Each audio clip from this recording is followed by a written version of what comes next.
Welcome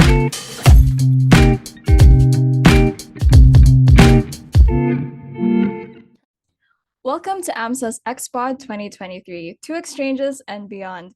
I'm Kaya, your host for this season, and the ExchangePod or ExpodPod is premiering today during the AMSA week, which is filled with activities including a mental health forum and even a general assembly. The episodes for this year's ExpodPod will be brought to you by the Standing Committee on Professional Exchange, or SCOPE, the Asian Medical Students Exchange Program, or AMSAP, and of course, the Standing Committee on Research Exchange, or SCORE. However, today will be all about Scopy, and you can explore the other episode under Scopy as well, where we talk to Dr. King. Make sure to catch Scory and AMSAP's episodes in the following days.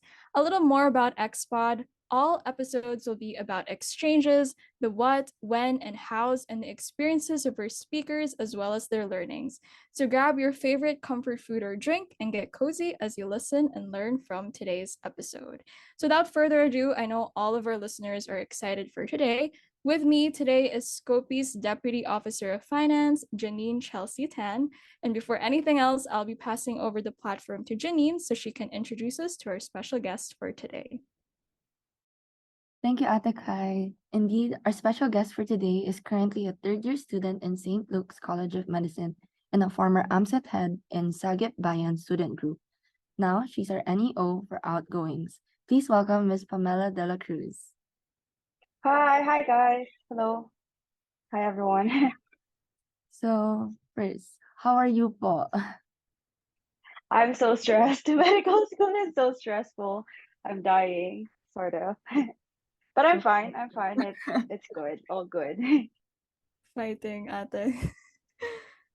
Well, I hope you ace all those exams. For the first question, can you give us a brief overview of what your committee does and what makes your committee significant? Okay, thank you for that lol joke. Thank you for that wonderful question. Joke lang. So, I am from Scopy. I'm the National Exchange Officer of Scopy. So, Scopy stands for Standing Committee on Professional Exchanges, and it's under AMSA Philippines. So, for those of you guys that don't know, AMSA Philippines actually stands for Asian Medical Students Association Philippines. So it's under the International Federation of Medical Students Association. So it's an international organization, and like under IFMSA, we have AMSA for the Philippines. So in for IFMSA, currently there are 110 other NMOs. So as I've mentioned, we are AMSA Philippines. So that's just one NMO, and all throughout the world, all throughout the um yeah, there's 109 other NMOs. So for Scopy, basically, there are other standing committees. So you have one for public health, research exchange. For Scopy, we focus on professional exchanges. So that includes internships, clerkships with the other NMOs from the other countries. Yeah, so that's who we are. Um, what do you think sets it apart, like from the rest of the committees? I think for us, well, we have one specific for research, but for us, it's focused on professional exchange, quote unquote, but it's more like getting your practical experience. So, in terms of like clerkship, internship, like the departments that you're taking, that's basically what we do. What sets us apart from other organizations, I think mostly is because we are an international organization. So, we have others 100 other partners from all over the world. So all our members are given the opportunity to apply for exchanges in all those 100 other NMOs. So you have a lot of choices if you're our committee member, because well, in fact, you can apply for professional exchanges on your own, but Scopy just like makes the whole process easier and faster because of our partnerships. So I haven't mentioned, but besides our partnerships with our other animals, we are also actually partnered with we're also actually partnered with the World Health Organization, with UNESCO, with the European Youth Forum and UNAIDS. So all these other big organizations make it like partnering with them makes it easier for us as an organization to send students in exchanges. So yeah, I think that's what sets us apart. Wow, that's really impressive. So it makes me want to apply. So how can I prepare for an exchange?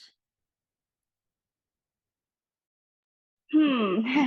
So the prerequisite, of course, is first you have to be a member of a member organization. So the structure basically is, as I've mentioned, what I kept mentioning a while ago, the term NMO, it stands for like AMSA Philippines is the NMO in the Philippines.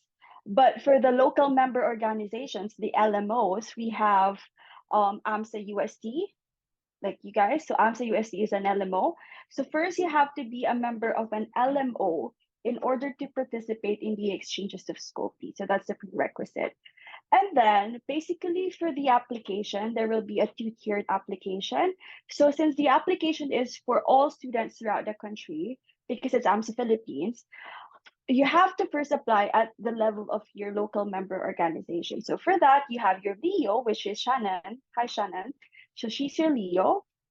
She will be doing the initial filtering, sort of. She will be doing the initial application process. And the initial application process actually differs from LMO to LMO because we are looking for different, each LMO is looking for a different characteristic of their like representative. But in general, what we're looking for in an applicant is someone with like a good academic background. So a good academic background, a good participation in the activities of AMSA, what else? And I think the most important is the motivation of the applicant. So for the application, their basic requirements are an application form, your motivation letters, and your CV. So based on those three and the additional requirements that your Leo will be asking from you, um, you will be judged, you will be ranked in your school. So your Leo Shannon, after ranking all the applicants from AMSA-UST, she will then send her rankings to me, and then I will compare her rankings and her notes with the other applicants from the other LMOs throughout the country. And the thing with Scopy is I've said that we have like 110 other partner animals, but we don't necessarily have like contracts with all 110 countries. So every August of each fiscal year, the Neo, we hold a meeting. So we meet with the other NMOs, we meet with the other Neos, and we sign contracts basically saying that, oh, okay, I want to send an applicant to your country, and in return, you can send an applicant to my country. So currently we have, I think, like five, six, seven contracts, bilateral contracts. So we have Portugal, Taiwan, Germany, France, Italy, and Czech Republic. So mostly European countries. So we have bilateral contracts with them, meaning that we are allowed to send a certain number of participants to their country, and in exchange, we are receiving their participants. So once I've ranked all the participants throughout the country applying for each hosting NMO, I'll be sending their application forms and all the required documents. And there's going to be another ranking in the hosting NMO level. So within the Philippines, there's going to be two rankings. So one for the Leo and then one for the Neo. But there's going to be another ranking once I've sent your application form to the hosting NMO. And that's going to be against all the applicants throughout the world. Does that make sense? Because at the hosting animal level, we're basically competing with everyone now. Like everyone wants to, for example, everyone wants to apply to Germany. So I'm competing with like applicants from Italy as well, applicants from Brazil, applicants from this, from that. So it's going to be like a worldwide competition for the slots for the exchanges. Does that make sense? Yes. Yes. Oh, Okay. Yeah. very cutthroat competition pala. Yeah, very cutthroat. But don't worry, guys. Sobrang, it's so easy to apply. The thing is, there's just limited slots. So I think it's more of, getting your requirements early, finishing your requirements early, sending your application form early. And in terms of like the filtering, it's not really like cutthroat, because as long as me personally, when I rank my applicants, I don't really go for like, oh, you have to be the number one in this school or whatever. I go, my number one basis for ranking people is their motivation. Because me personally, I think that as long as a student like wants to learn from this experience, like genuinely wants to learn from this experience, and is going to get like the most out of this experience and not just going to go to another country for a vacation, then that student is going to be my number one in my ranking. So it's not about the academics or like, what you do, or like you're an officer of this org or you're an officer of this or that. I'm looking more into the motivation of my applicants. Oh, so when you look for a delegate, you're mainly focusing on their motivation. Exactly. So yeah, I've mentioned that we look into your grades as well, like your academic ranking and your like participation in AMSA, but the main selling point really is your motivation in going to that country.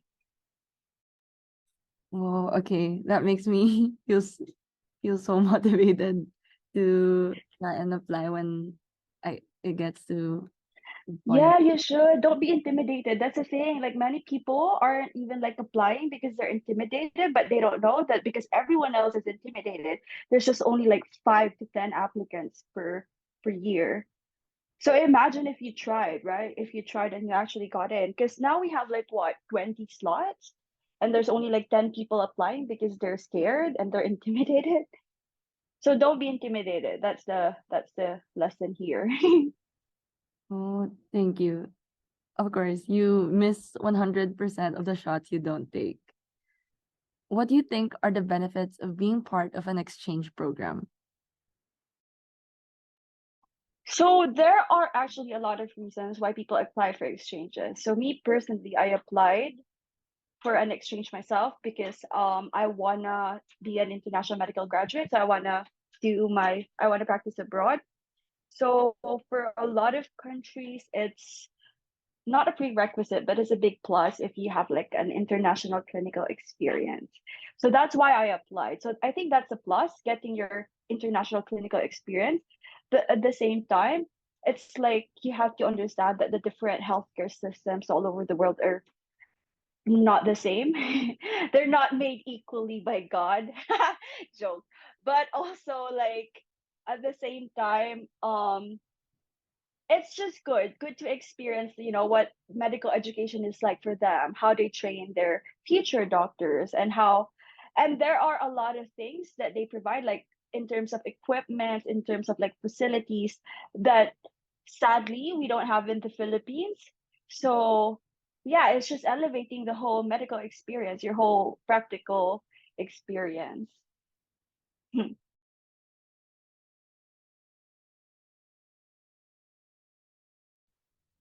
Thank you so much for that, Atapam. Like that definitely like I'm sure Janine shares the same sentiments as me. Like you said that it's all about the motivation of the student and looking into why they want to do this. I think that's also very true. Like I think I shared the same sentiment earlier that I was very intimidated at first as well. And I'm really happy that I heard your statement that, like shouldn't be intimidated to take that opportunity. So with that, besides the exchanges, we also want to know what other fun activities does Scopy have in store for AMSA members. Okay, that's a good question. So Scopy isn't only like of an academic exchange. So I know that we always emphasize, oh, you're gonna go to that country to learn, to do your clerkship, your rotation. But actually, a part of our program is what we call the socials. So it's the National Food and Socials Program. So as a hosting NMO, is actually one of your duties to not only do the academic part, like prepare an academic program, but also prepare like tours for your incomings. You should also prepare like um tours, like a food, I don't know how to word it, like food tasting. I don't know. But it's sort of like just showing your incomings, like your culture.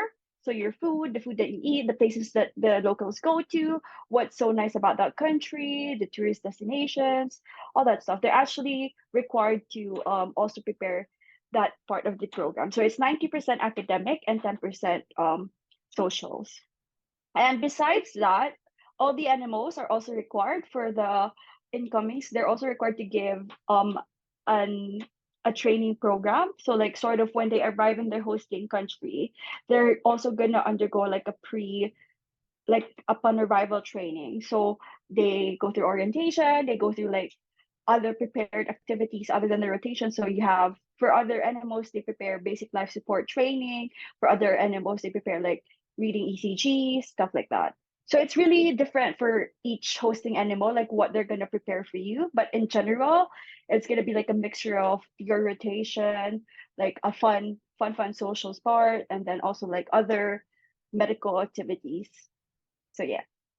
So it's definitely like a culmination of like socialization with other students, as well as you mentioned really a lot actually of learning from the exchange and other events from Scopy, which is so cool. So with that, we wanted to ask you about your own experience, let's say like in an exchange or like during the application process. Like, what do you think is the most important lesson that you learned from it? Actually, in terms of exchanges, I haven't gone out because, as you guys know, it's been 2 years that we didn't have like an official face-to-face exchange, just virtually like online. And as I mentioned, I was actually the head of the of AMSEP last year, so that's the exchange count the sorry the cultural counterpart of Scopy. So if Scopy is more like academic, AMSEP is more cultural, right? So in terms of exchanges, that's my only experience, like organizing a virtual exchange with like Scotland. But I can tell you about like the whole application. If in terms of like the application, we've already mentioned that it's cutthroat. And I'm not gonna lie, it's very tedious because a lot of the European countries are very strict with their like vaccination. So you have to complete all your vaccinations, you have to complete all your documents, so they will. And I think also this is because they need it for like visa requirements, so it's very tedious just getting all your documents, like your visa requirements, your proof of enrollment, your English literacy certificate, your completing your vaccinations. I think that was the hardest for me because I had to like re revaccinate for some of like my missed doses.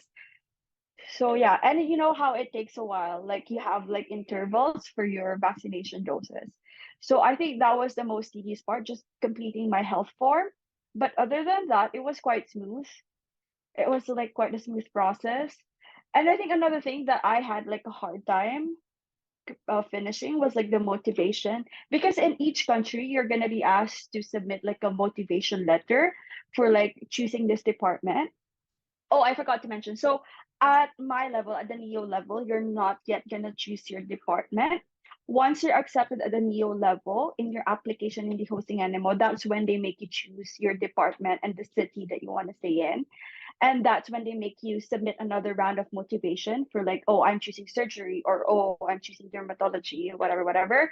And I think that was hard for me because, I know what I want right now, but it's like I still haven't really like thought of the other departments. Like, oh, why would I want to apply to radiology? So I'm not gonna say I faked it, but it was just hard for me to like write my motivation and why I wanted to do that at department as well. But you have to be how do I say it? You have to like have like a backup. You can't just go for one department. Like, oh, I just want surgery and I'm not gonna apply to any other department just because surgery is the only thing I want.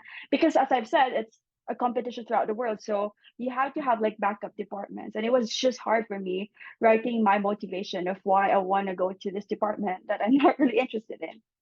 But yeah.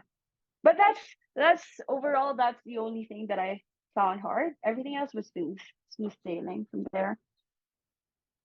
That's good to hear. I completely agree with your sentiment. Like you mentioned, you're a third year student, so you're not really committed to a department, but it's good to at least like have it in mind. And of course, if you're you're thinking about all of the other departments, and in a way, like what you said, it's not really putting up a front or faking a statement, more of like you want to commit to one, but also be open to doing activities with other departments as well, which is really important.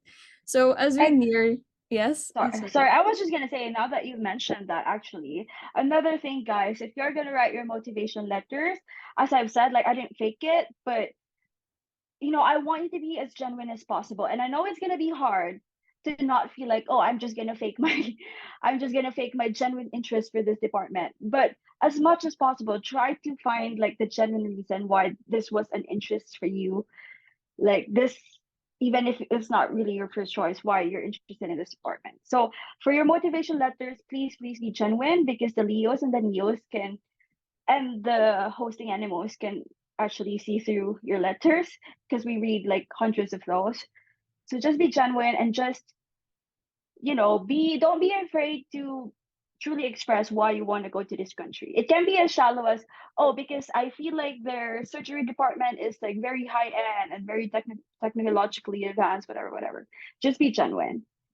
Yep. okay, thank you so much for that, Adamam. So of course, I'm sure all our listeners are like really happy to hear that. Of course, it's all about being genuine, especially now that we're future physicians. Of course, what we want really is to have all of these opportunities and learnings to better ourselves as future physicians. So as we near the end of the podcast, we have one final question for you. So of course, it's established that the committee revolves around the exchange program, but overall, why do you think medical students should consider taking this opportunity, like taking this leap to join an exchange program? Okay, so actually, I wanted to do an international exchange ever since I started medical school. So I've been planning my medical exchange experience, I mean, international exchange experience ever since. And I've done my research on like exchanges out of Skopje. So as I've mentioned a while ago, you can do this on your own, the entire process. But the thing is, if you do this exchange on your own, you're gonna have to do like, you're gonna be like solely responsible for finding your hospital, finding a hospital that teaches, um, doing all your like application forms, getting all your application forms done, paying all your application fees, etc., etc. So I overall, if you do an exchange outside of Skopje, it's just more tedious. Well, based on my research, it's going to be more tedious.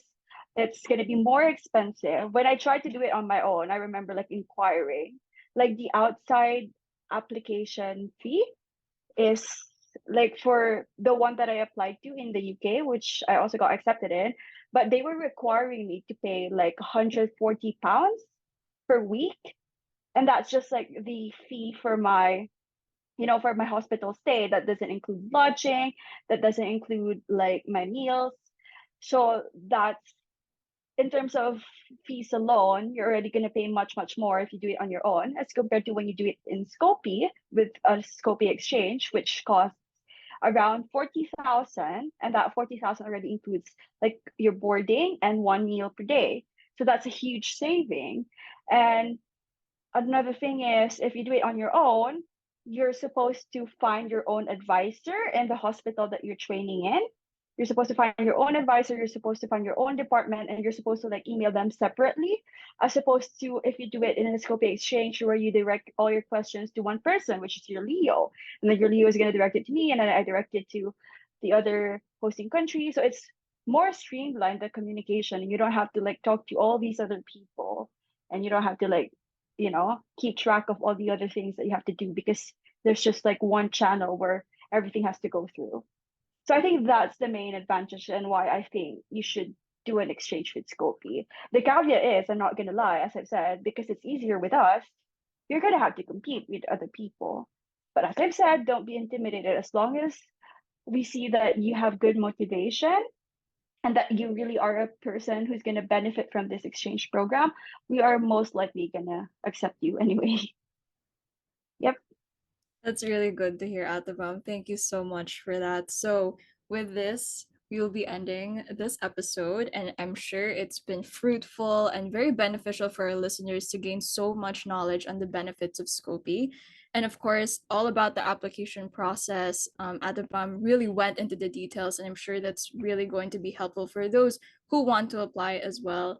And of course, it sheds light on the impressive scope of Scopy, no pun intended, but seriously about the committee and how it can truly bridge medical students to their opportunities. And thank you very much to our guest speaker, Atipam. Thank you for your time. Thank you to all our listeners. Please feel free to click on the link below to let us know your thoughts on this episode. And once again, this is XPod 2023 to exchanges and beyond.